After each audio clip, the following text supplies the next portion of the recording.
Hi everyone, in this video I want to tell you a little more about my own MGD story. What my condition was like, how it started, what helped me, and where I am today. I know that many people with MGD spend hours looking for answers, looking for hope, and looking for stories of people who managed to improve.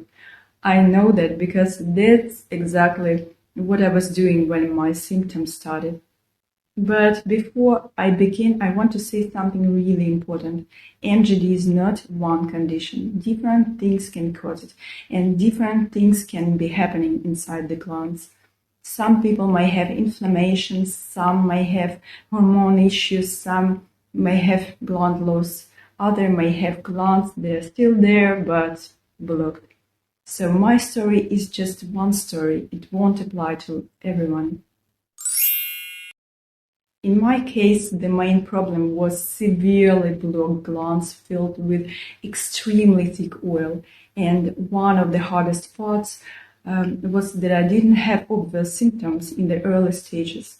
Everything was building up slowly over many years. By the time I realized something was wrong, the condition was already quite severe.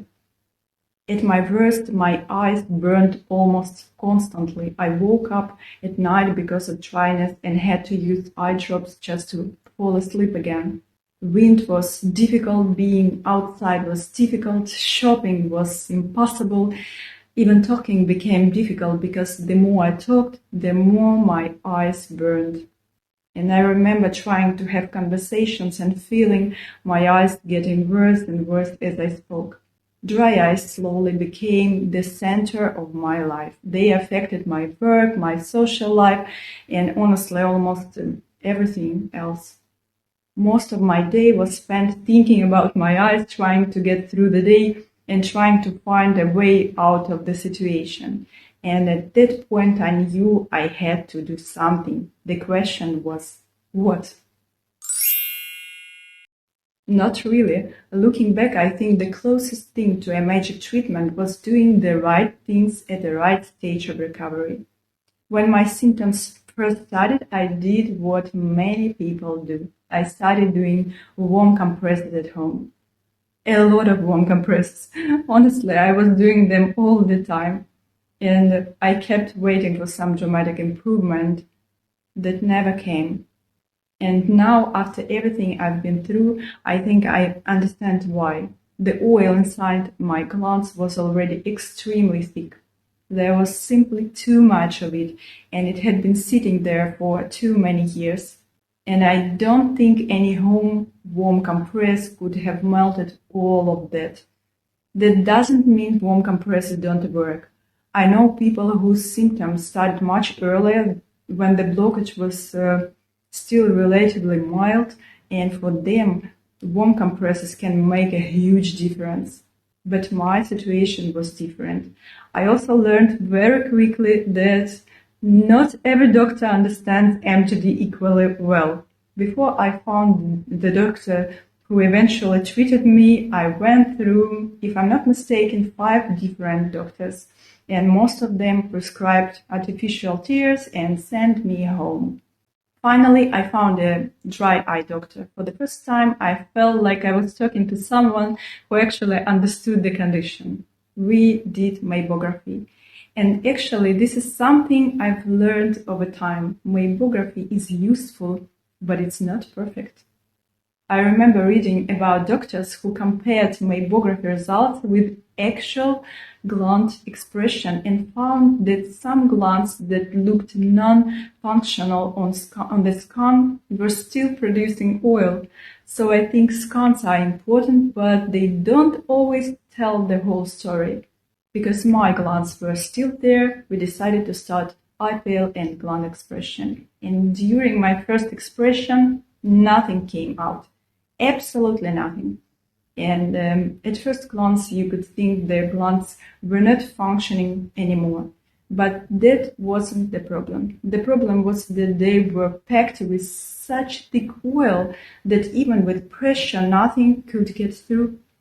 In total, I had 8 IPL sessions with expression. But unfortunately, the 8th session became my last one. The settings were increased, my skin was extremely thin and sensitive, and I ended up with permanent skin damage. It was a very rare complication, but because of that, I had to stop IPL completely. After that, my doctor and I continued with expression only without heating. Improvement came, but it was painfully slow, and that's probably one of the biggest lessons I learned. Recovery was not linear. Some days were better, some days were worse, some were terrible. Sometimes I couldn't even tell whether I was improving or relapsing. And at first, the changes were so small that I started keeping a journal. Every day I wrote down how my eyes felt. Then I would go back and read my notes, trying to figure out whether anything was actually changing. But after about 6 months, I got tired of doing that, so I started measuring progress differently. Instead of focusing on symptoms, I focused on things I could do. Could I read on my phone? Could I spend time on a computer? Could I go to a supermarket? Those became my markers of progress. Because maybe one day you can work on a computer for 2 hours, the next day you feel worse, but 2 weeks later you can work for 3 hours. That's the part that matters.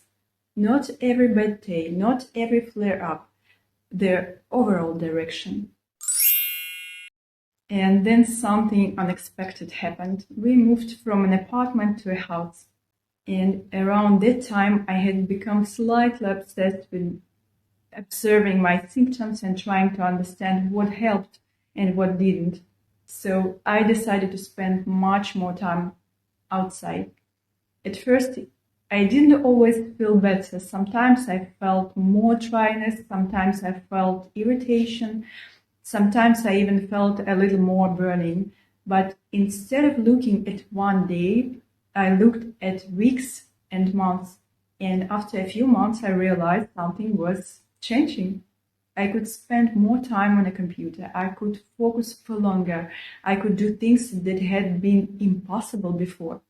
And my personal theory is that being outside became a natural form of stimulation for my glands. It seemed to help my glands release oil more consistently. But looking back, I don't think being outside was the thing that fixed my glands. I think it helped because by that point, the glands were finally capable of responding to that stimulation. If I had tried the same thing at the very beginning, when everything was completely blocked, I honestly think I would have just felt more burning, more irritation, and more frustration. That's why I believe timing matters so much. The same treatment or habit can have a completely different effect depending on where you are in the recovery process. Then winter arrived and our house was cold and the warmest place was next to the fireplace. And honestly, every doctor watching this is probably shaking their head right now. But I spent a lot of time sitting near the fireplace and heating my glands. What I noticed was that the infrared heat seemed to warm my eyelids much more deeply than a regular warm compress. I could actually feel my eyes becoming oily afterwards, which for me usually meant that thick oil was finally making its way out of the glands. And interestingly, I didn't always feel comfortable afterwards. Sometimes I actually felt tired. But by that point, I already learned something important. Immediate comfort and long-term improvement are not always the same thing. Sometimes I wonder what would have happened if I had done nothing. Of course, nobody knows for sure, but what I do know is that my glands were still there. They were not gone. They were not completely atrophied. They were just severely blocked. In my case, it felt a bit like a clogged pipe. The pipe itself was still there, it wasn't broken, it was just blocked. And if a pipe is blocked, adding more water or ignoring it doesn't solve the blockage. And at some point, you have to deal with what's inside the pipe. That's why I'm glad I focused on trying to restore gland function rather than only managing symptoms. And the reason I'm sharing this story is not because I think everyone has the same type of MGD, quite the opposite. I think MGD can be very different from one person to another. But when I was at my worst, I desperately wanted to hear from someone who had been through something similar and actually had improved. So if you are in that difficult place right now, maybe this story can give you a little hope. I'm not symptom-free, but compared to where I was 2.5 years ago, I got a huge part of my life back. And for me, that's a victory.